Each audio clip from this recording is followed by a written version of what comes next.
Добрай раніцы. Прэсавы цэнтр кампаніі права выбару працягвае сваю працу. З вами я, Александр Бураков, і сёння ў нас в гасцях Алексей Сігаев, нацыянальны каардынатар кампаніі права выбару. Да нас далучыцца яшчэ Зміцер Салошкін. А пачынаем мы традыцыйна з лічбаў. У нас прэс-спікер кампаніі назірання права выбару 2019 Алексей Янукевич. Ваш каментар па другім дні галасавання, якія лічбы і якія высновы мы можам зрабіць. Што тычыцца лічбаў, яны вельмі красамоўныя ўжо на гэты момант. Спадарня Ярмошына абвясціла па выніках 2 дзён галасавання яўку датэрміновую 11,51%. Назіральнікі нашыя па тых акругах, дзе вядзецца назіранне, даюць лічбы ад 3,2 да 8,1%. А калі взяць па рэгіёнах, то 3,2 гэта якая вобласць і 8% гэта якая? 3,2 гэта Гарадзеншчына, Гародня, 8,1 гэта горад Менск. Нават з улікам таго, што па тых акругах і тых участках, дзе знаходзяцца нашыя назіральнікі і камісіі, не наважваюцца занадта завышаць яўку ў параўнанні з агульнымі лічбамі па краіне, усё роўна гэтая разбежка вельмі відавочная, і гэта ўжо на сённяшні момант сведчыць, што ідзе накрутка, прычым накрутка ідзе рэкорднымі тэмпамі. Такіх вялікіх лічбаў па датэрміновым галасаванні на папярэдніх выбарах не было. Назіральнікі кампаніі права выбара на гэты момант зарэгістравалі ўжо 159 парушэнняў выбарчага заканадаўства. Асноўнымі з'яўляюцца неналежнае захаванне скрыні для датэрміновага галасавання, 68 такіх выпадкаў, а таксама неадпаведнасць колькасці прагаласаваўшых у пратаколе камісіі дадзеным назіральнікаў, якія знаходзяцца ўвесь час на участках, 36 такіх выпадкаў. І па выніках зафіксаваных парушэнняў ўжо пададзена 56 скаргаў назіральнікамі кампаніі права выбара на парушэнні выбарчага заканадаўства. То бок мы бачым, толькі 2 дні прайшло, асноўнае галасаванне яшчэ наперадзе, але ўжо колькасць парушэнняў ідзе на сотні, і мы бачым ужо цяпер вялікую вельмі разбежку дадзеных назіральнікаў і дадзеных камісіяў. Алексей, і да вас, Алексей, таксама гэта пытанне. Скажыце, калі ласка, медэксперт Паўлюк Быковскі зрабіў адмыслову такую табліцу і выставіў яе ў Фэйсбуку. Яна кажа пра тое, што яўка на гэтых выбарах нават датэрмінова за 2 дні, нават вышэйшая за тую, якая была ў 2016 годзе. Пра што гэта можа сведчыць? Безумоўна, гэта сведчыць пра тое, што ўлады імкнуцца вырашыць задачы, якія яны сабе ставяць па накрутцы яўкі і, верагодна, па забеспячэнню канчатковага выніку як мага раней, каб на дзень галасавання ўжо фактычна мець і яўку. Я думаю, што яны ставяць сабе задачу ўжо казаць, каб выбары адбыліся ледзьве не падчас датэрміновага галасавання, што, безумоўна, будзе з'яўляцца такім нонсенсам, абсурдам, але, на жаль, выбары ў Беларусі, так як яны робяцца, гэта суцэльны абсурд. Таму, я думаю, такія прагнозы можна зрабіць. Алексей, дзякуй вялікі. Мы тады вас адпускаем, чакаем тут Змітра Салошкіна. Цяпер, Алексей Сігаев, як вы пракаментуеце вось гэтую яўку? І навошта ўладам, ну, скажем так, фарсіраваць вось увесь гэты працэс? Ну, ведаеце, у меня есть одна такая думка, что, может быть, натурально у день выборов люди не пойдут на выборчие участки. И улады жадают зараз показать, что, окей, у день выборов не пошли, бо это был один выходный, и вот показать, что люди прибегли менавіта на датэрміновае голосование. Ну, зноўку, это мое меркаванне, и на яго нельга спасылацца як на нейкую такую дакладную крыніцу. Тое, што мы бачым на участках зараз, яно нельга патлумачыць нейкай логікай тое, што адбываецца. Зміцер, як вы гэта пракаментуеце? Нагадаю, у нас у гасцях яшчэ Зміцер Салошкін, таксама нацыянальны каардынатар і прадстаўнік партыі Беларускага народнага фронту. Так. Ну, на маю думку, ідзе кампанія адпрацаваным ужо чынам.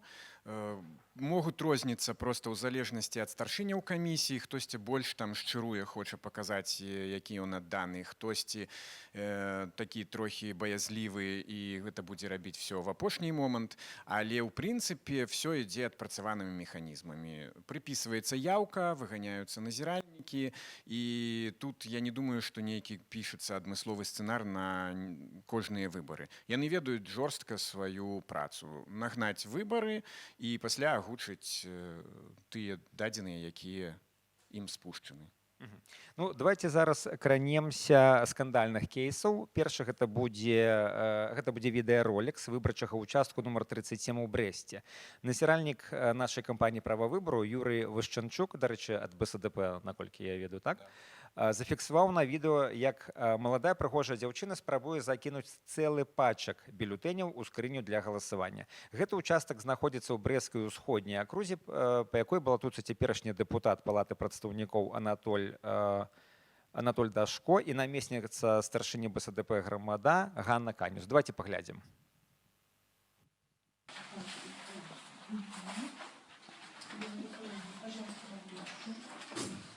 Я продиктую 13.11.2019 года. Простите, сколько у вас бюллетеней в руке? Все? Покажите. Да, и расписывайтесь. Покажите, покажите. Покажите бюллетени в руке. Кто вам дал столько бюллетеней? Откуда вы их взяли? Вас очень будет просто найти. Пожалуйста, выйдите. Вас очень будет просто найти. Вы оставили свои данные сегодня. Я снял вас на видео. В прокуратуре вами заинтересуются.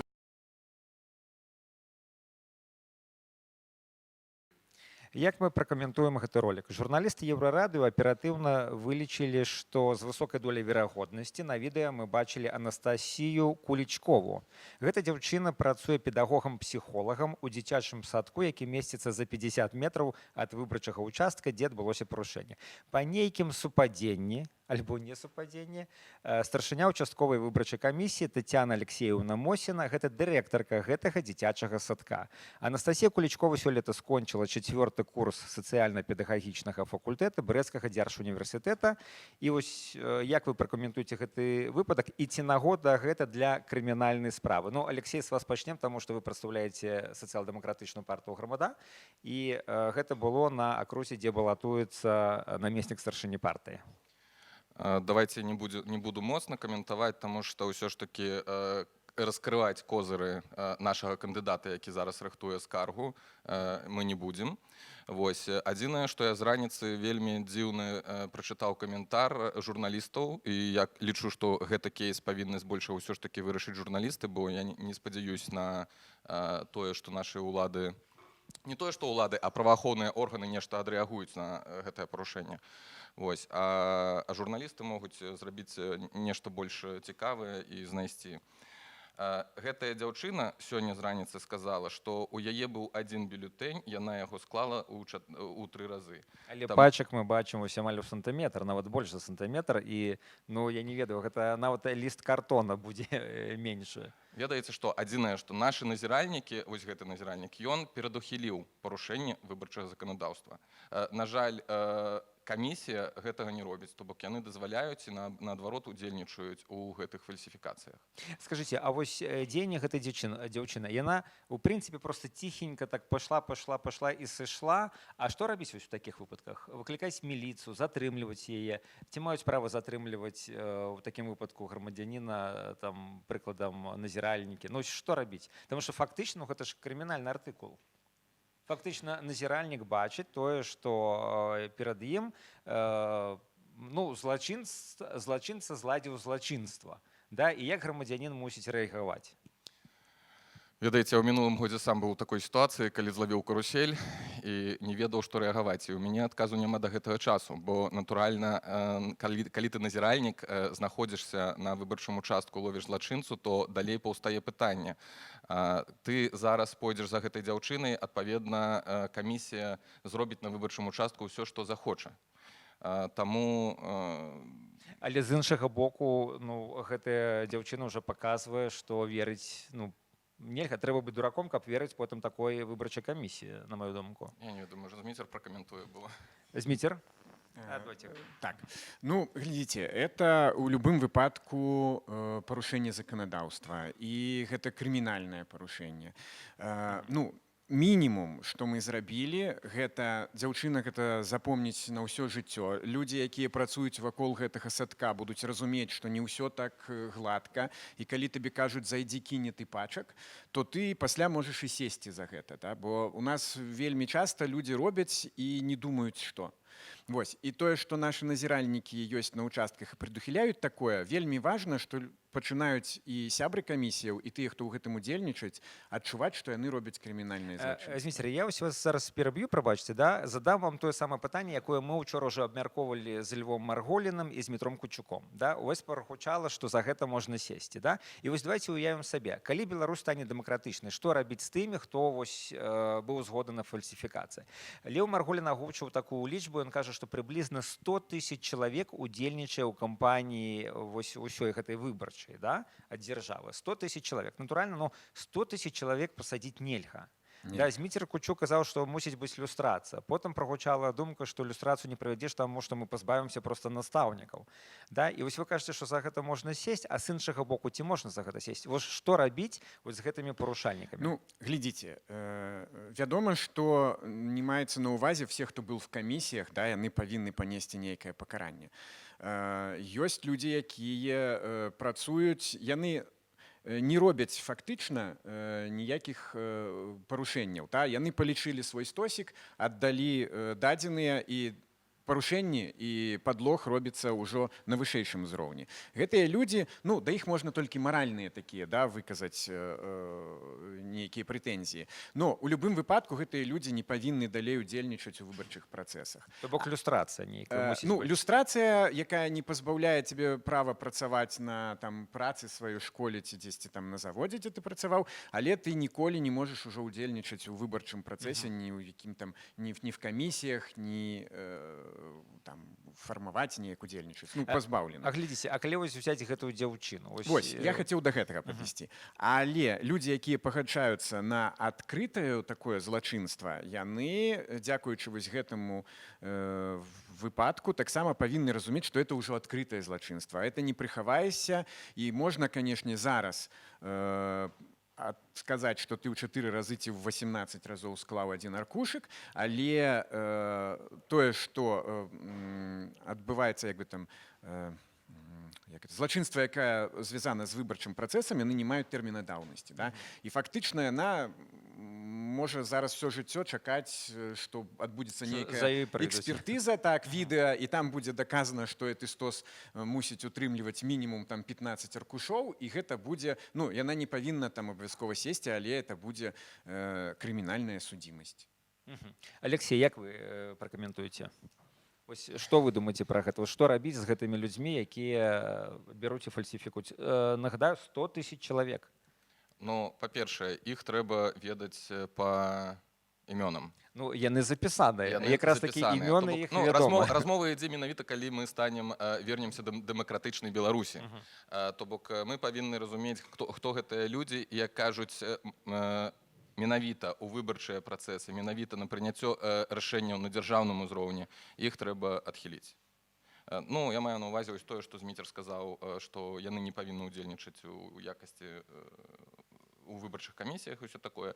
Вось, і адпаведна ў тым ліку, если гэта нейкія дзяржслужачыя альбо там, якія прымаюць рашэнні, няхай нават на ўзроўні нейкай месцячковасці, ну, пасёлка, сельсавета.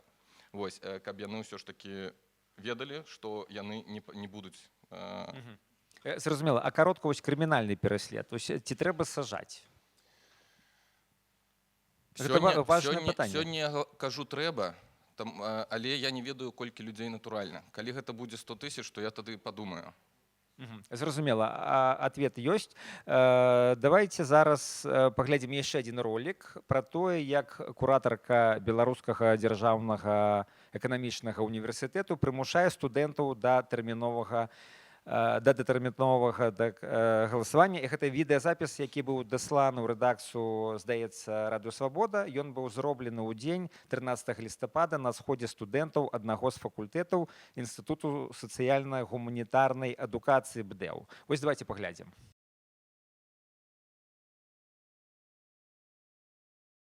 Вы должны это сделать до воскресенья. С 4 до 6. Третий корпус. Поднимаетесь сразу на второй этаж. Налево и сразу направо аудитория. Значит, слушайте внимательно. Это серьезный вопрос. Вам Галина Григорьевна уже Лизе говорила и еще раз говорила. Сейчас началось досрочное голосование. 250-я аудитория, третий корпус. Вы берете паспорта совершеннолетние и идете туда. С 2 до 4 там перерыв. Вы должны это сделать до воскресенья. Почему? Потому что потом начнут теребить заведующего кафедры, Лаптенко и деканат. Я не хочу, чтобы мою группу, меня и всех остальных из-за этого склоняли. Здесь нет ничего сложного. Вам не нужно тратить деньги. Вам даже не нужно никуда ехать. Вы просто подойти должны это и сделать. Ясно? Поэтому, пожалуйста, чтобы я к этому не обращалась больше. Я надеюсь, вы никого не подставите совершеннолетней девочке. И не дай бог, меня потом вызовут и начнут меня склонять, что моя группа не проголосовала. Там все отслеживается строго. Какая комната пришла, какое общежитие, поэтому будьте любезны. Это не я придумала, поверьте. Мне это тоже, не так важно, чтобы я тут заставлялась. Но я должна выполнить свой гражданский долг, поэтому это сделаю. Вот и все. На мою думку, гэта нагода зараз пагутарыць проста пра значэнне мабільных гаджетаў падчас галасавання. Скажыце, калі ласка, як мы гэта можам пракаментаваць? Па-першае, зараз схавацца ўжо нельга. Да? Любой чалавек можа взять, хутчэй за ўсё гэта быў студэнт, просто запісаць чалавека на мабільны тэлефон, кудысьці гэта скінуць. І вось скажыце, ці можна прадухіліць вось такое запалохванне студэнтаў, да? І ці не з'яўляецца на сёння мабільны тэлефон такім чыннікам, на які трэба рабіць акцэнт пры назіранні? Ці вучыце вы прыкладам назіральнікаў, да, як працаваць з мабільным тэлефонам і як здымаць такое відэа? Мабільныя тэлефоны — гэта тая рэч, якая сёння ўжо перашкаджае ўладам фальсіфікаваць выбары. І адказ на конт назіральнікаў, да, вучацца нашыя назіральнікі рабіць і фота, і відэа, і ведаюць, куды гэта ўсё адпраўляць, калі нешта знаходзіць цікавае. То бок мы можам спадзявацца, што гэтых відосаў будзе больш? Ад назіральнікаў так. Скажыце, і што рабіць з гэтымі прымусамі? Ці можна неяк гэта прадухіліць? Як кажуць, толькі распаўсюдам праз людзей, праз сродкі масавай інфармацыі аб тым, што адбываецца, паказвае тых, хто парушае заканадаўства і прымушае студэнтаў ісці галасаваць. Бо, натуральна, 5-й артыкул кодекса кажа, што выбаршчык сам прымае рашэнне, ісці яму галасаваць ці не ісці. Зміцер, што скажаце вы? Я таксама лічу, што максімальна шырока трэба распаўсюджваць такія відэа, якія здымаюцца. Я думаю, што наўпрост знізіць вось гэты прымус наўрад ці магчыма. Мы мусім сабе прызнаць, што ціск ідзе з самага верху, і гэтыя настаўнікі, куратары, яны выконваюць загад, які ім... Глядзіце, я пераб'ю. Ці магчымы такі варыянт, прыкладам, ад кампаніі «Права выбору» напісаць там афіцыйныя лісты рэктарам, да, што не рабіце гэтага, што мы будзем здымаць, мы будзем паказваць, будзем пісаць скаргі. Ці гэта не мае сэнсу рабіць? Зрабіць это магчыма, і ў некаторых выпадках мы нешта падобнае рабілі, але не думаю, што это на іх уплывае. Нават такія відэа, можа быць, нават гэтая спадарыня заслужыць якую-небудзь тайную прэмію, да, каб яе супакоіць. Таму што сістэма сваіх падтрымлівае і усяляк паказвае, што ім за гэта нічога не будзе. Нават за гэтае відэа наўрад ці можна дамагчыся нейкага пакарання, хаця спрабаваць трэба. Тут спадзяванне на маральны бок, што ў этой жанчыны ёсць суседзі, ёсць сябры, яна ўжо не зможа за сталом сказаць, што я адна там у інстытуце супраць, як яны любяць гэта казаць. Все будуць бачыць, што яна робіць, чым займаецца, і што яна частку адказнасці за ўсё, што вакол, нясе. Ну вось гэта самы вялікі ўплыў будзе мець, таму што гэтым людзям будзе некамфортна у штодзённым жыцці. Скажите, але сказаць, што гэта незаконна мы не можам. То бок, Не, в прынцыпе, яна можа казаць, што ідзіце і прагаласуйце. Ну, Выканайце долг сваіх ну, грамадзян. ведаеце, там проста сказаць, што долг кожнага ўдзельнічаць у выбарах і рупіцца пра сваю краіну, гэта нават добра. Да? Ну, як бы, я моладзь спрабавала вот, актывізаваць. Але так, што вы ідзіце абавязкова, ідзіце датэрмінова, і гэта яшчэ не самы горшы выпадак. Самы просты выпадак, калі стаіць камендант інтэрната на ўваходзе і проста ўсіх з увахода кіруе на участак. Вось за гэта ўжо злачынства, калі чалавек стаіць і адразу ідзі спачатку на участак, прагаласаваў, тады вяртайся в пакой. Зразумела. Зміцер, мы тады вас адпускаем. Дзякую вам вялікі за ўдзел. І мы чакаем у нашай Добра. студыі нацыянальнага каардынатара Александра Сілкова. Алексей, з вами пакуль што прыцягнем гутарку. Скажыце, калі ласка, калі даваць вось, ну, скажем так, палітычную ацэнку ўсёй хадзе кампаніі, што вы скажаце? Я маю на увазе ад самага пачатку і этап агітацыі, і этап збору подпісу, наколькі цяжка гэта было. Ведаеце, для кампаніі права выбара самы пачатак быў менавіта падчас вылучэння ў камісіі, пачынаючы ад акруговых тэрытарыяльных і сканчаючы участковымі.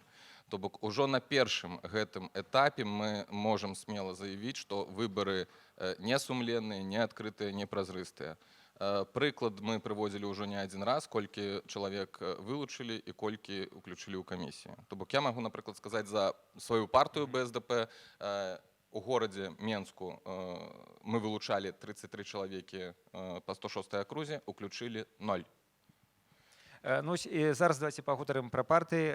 Александр, добрый дзень. Добрый день. Гаспадарства. І у нас не шмат часу, літаральна там 7-8 хвілінаў. Да? Давайте пагутарым пра магчымыя змены ў выбарчае заканадаўства. Мы пачалі ўжо гаварыць пра партыі. Да? Глядзіце, выбары ў палату прадстаўнікоў адбываюцца па мажарытарнай сістэме. Да? І ў прынцыпе атрымліваецца, што ў партыі па вялікім рахунку на сёння нам, ну, магчыма, і не патрэбныя. Да? Але яны існуюць. Пытанне тады, навошта яны існуюць і як трэба, у прынцыпе, рэфармаваць наша заканадаўства. Ну, першае, павінна абавязкова прысутнічаць прапарцыянальна мажарытарная сістэма. Чаму? Вот скажите мне, калі ласка, так? Зараз мы, ну, часто говорим такую рэч, што за прошлую дэкадэнцыю, за 3 гады дэпутаты падрыхтавалі всего 5 сваіх прапаноў, ну, 5 законаў. Чаму гэта робіцца? Калі паглядзець гэту вот, працу, так, законотворческую работу, то мы должны понимать, что один кандидат ничего сделать не может. Он может только делать с политической партией, которая имеет свой ресурс и через свою идеологию помочь ему создать вот этот документ. Один кандидат, вы имеете в виду, если один человек проходит да. в парламент от оппозиции, то он ничего не решает, имеется в виду. Надо заходить в партии. Да, нужно заходить в партиям. Я имею в виду, что мы часто, вот, когда все проводим голосование, голосуем, ну, в принципе, может быть, за неплохого человека-медика, учителя.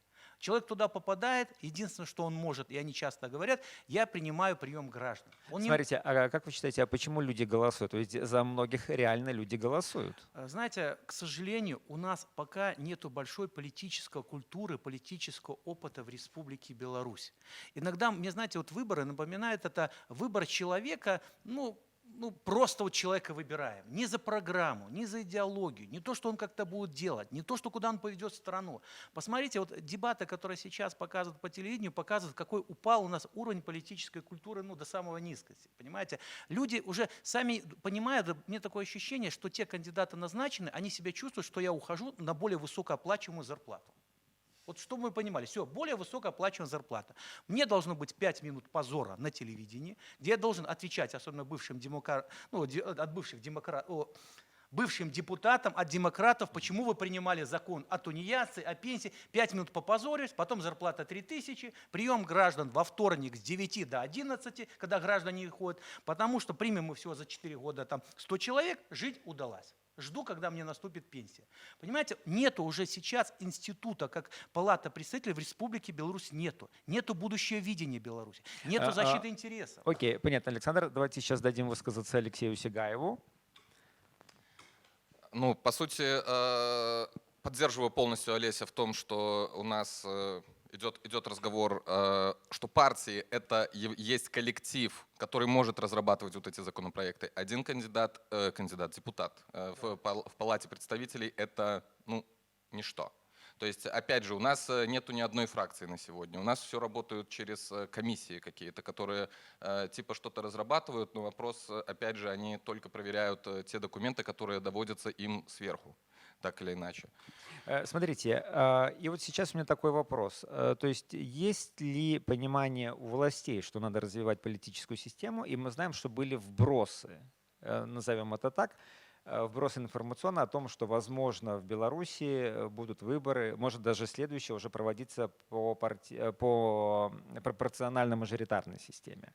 Вот как вы считаете, власть пойдет на это, либо нет? И почему сейчас вот активно выдвигаются всякие республиканские партии с разными названиями, да, о которых мы ничего не слышали, хотя они уже существуют с 90-х годов? Ну, здесь опять же вопрос... Я не знаю, как ответить. Давай, Олеся. Ну давайте, Александр, попробуйте вы. Первое. Скажите, зачем единственному политику менять систему? Ну Его- вот я не знаю. Ну смотрите, его, но вбросы были. Вот, Вбросы могут мы же быть, читали вы это. знаете, вбросы могут быть и вбросы могут закончиться. Это раз. Второе. То есть вы не верите? Я не верю в том, что будут изменения, но это может быть такое изменение в обмен на торг. Понимаете, единственный политик иногда жертвует какой-то определенной фигурой для выигрыша чего-то. Вот поторговаться с внешними, вот показать, что идут какие-то изменения.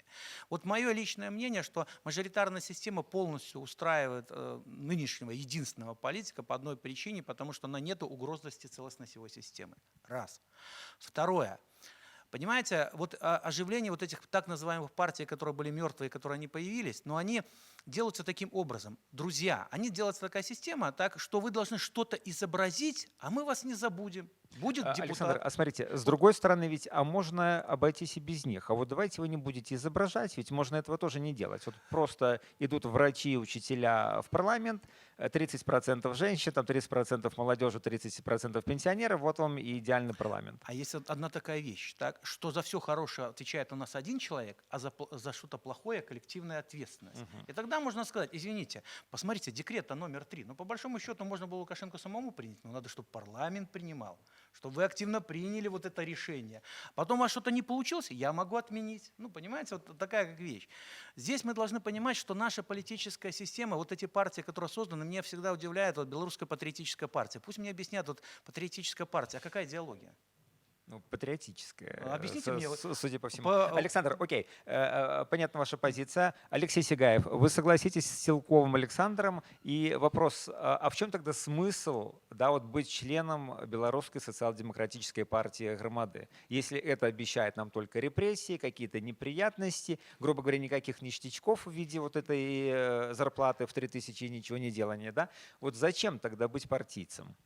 Депутату партийцу зачем быть? Да, Или но же партийцу? вообще зачем партии в Республике Беларусь на сегодня в принципе? Ну, вообще, те партии, которые действующие, это партии, которые являются семьями, можно сказать. То есть, опять же, социал-демократия — это есть большая семья не только в стране, но и интернациональная. То есть, социал-демократия — это одна из идей, которые, являются ведущими силами во многих странах. То есть, Да, то есть люди, разделяющие эти идеи, они просто держатся вместе, вот, Да. создавая партию. Мгм. И в то же время, то есть то же самое в Беларуси происходит. То есть мы собираемся идейно. То есть когда у нас идет разговор о том, что такое социал-демократия, то есть почему человек выбирает либо БНФ, либо БСДП, То есть исходя из своих исходя из принципов. своих идей. То есть человек оппозиционен так или иначе, но дальше человек выбирает либо одну, либо вторую партию. Мгм. А смотрите, а как вы считаете, власти нужны партии?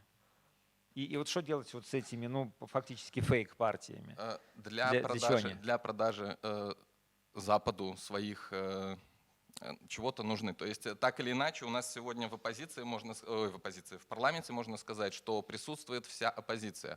У нас нету в парламенте, грубо говоря, какого-то монолита, какой-то партии, либо не партии, которые принимают решения. То есть, когда приезжают те же самые европарламентарии в Беларусь, они начинают задавать вопросы: а вы от партии большинства, либо от оппозиционной партии?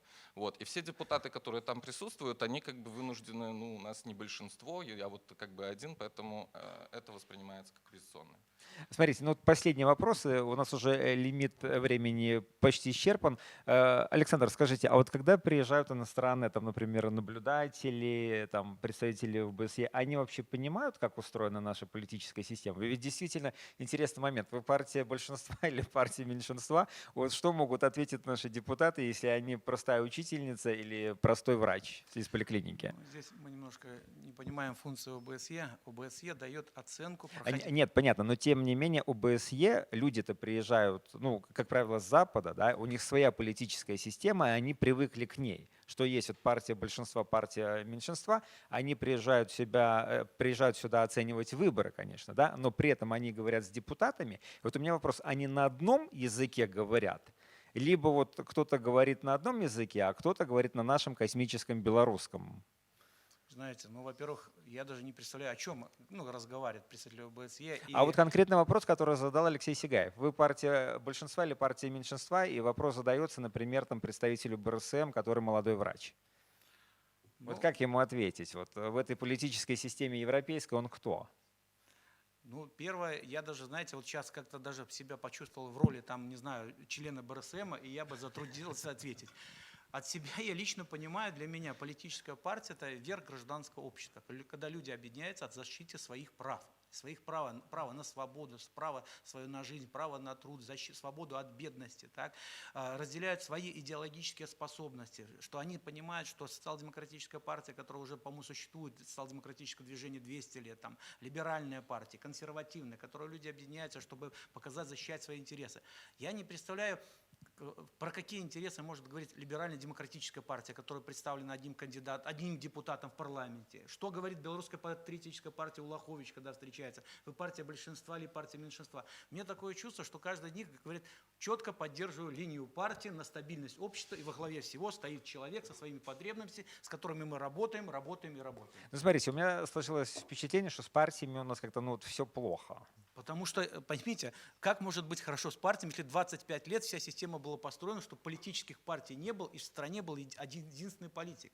Я уверен, те партии оппозиционные, которые нынче существуют всеми лидерами, мы должны потом при жизни еще памятники поставить, потому что они сумели в этих условиях выжить, удержать идеологию, удержать состав. Для этого это высшая вот работа. Я считаю, что все лидеры партий сейчас заслуживают, по крайней мере, уважения, что сумели сохранить политические партии в этих условиях. Что они сумели сделать так, чтобы показать, есть альтернатива. 131 кандидат в депутаты идут, которые доносят свою точку зрения, организуются для общего наблюдения. Это вызывает уважение. Да, спасибо, Александр. Я вас вынужден перебить. Лимит времени почти вычерпан. Последний вопрос традиционный. Мы об этом говорили и вчера с нашими экспертами. Если кто-то из оппозиционных сил будет назначен депутатом, должен ли он адмовиться от мандата, ці не мусить он адмовляться от мандата? Ось коли раптом сябра БСДП праходзяць в парламент, што на савеце будзе раіць партыя? Ну, па-першае, ўсё роўна, калі гэта адбудзецца ў межах на тых акругах, дзе адбываецца назіранне ў межах кампаніі права выбара, то мы будзем ведаць вынікі натуральна, прыйшлі людзі ці не прыйшлі, былі празрыстыя выбары ці не празрыстыя. Паглядзім, як кажуць, засталося 3 дні, што будзе. Вось. А паўсюль таксама трэба будзе задаваць пытанні, то бок той чалавек, які будзе прызначаны альбо выбраны дэпутатам, ён мусіць сказаць, што пералічыць, калі ласка, усе тыя галасы, якія былі быццам бы за мяне адданыя. Бо у нас жа асноўная праблема не ў тым, што там выбралі таго ці іншага. Збольшага мы кажам, я кажу персанальна, што выбары у нас не адбываюцца. Людзі выбары байкатуюць, яны на іх не ходзяць. Таму для таго, каб нехта быў выбраны, трэба, каб людзі за яго прыйшлі прагаласаваць больш чым 50%. Калі гэтага няма, то як яго выбралі? То значит няма. Дякую вялікі. Александр, і ваше меркаванне? Полностью подтрымліваю Алексея. Я упэўнен только одно, что гэты человек павінен зрабіць толькі одну рэч. Требую пераліка ўсіх бюлетэней. Калі гэта было не на наших округах, дзе мы назіралі. Чтобы ён паказаў, што ён сразу паказаў, што сябры, калі ласка. Мне не пашэнціла жыцці, меня назначили оппозиционером сия парламента, я патрабую пераліка для того, чтобы потом мне можно было глядзець спокойно в очі сваім дзецям, сваім аднапартыйцам і разумець, для того, што гэта мне трэба. Дякую вялікі, шановне господарство. На гэтым мы скончым. Усім вялікі дзякуй. Глядзіце нас кожны дзень об 11 гадзіне. Усім добрага дня.